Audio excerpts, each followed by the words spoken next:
Kasidi, ay tayo na rin po naman. Ay di, do'y gasing mag-asawa ng nagmamahal. Ay giwatabi na pagkanasunay siya. Nako'y gapok mo nasaga, huwag na ba ika?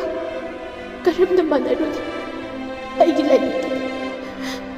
Kadaswa raw, itantawa raw dyan ay nasway na yung ulo ba na. Nako'y gimarap na din masungam na. Kasi, milo na gisinta rin masungam. Sinta na mauyo ko. Ay di, nako'y napok mo na sa aoy di ito na. Tawning ba taw gusto? Ay kang naman natin. Nasinipong na magtayo na rin.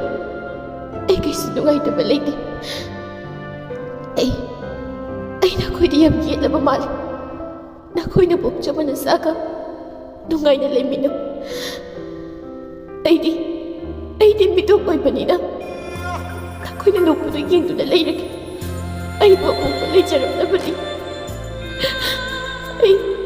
Ay masikap li masum na di. Asam na di kaplamoy ko.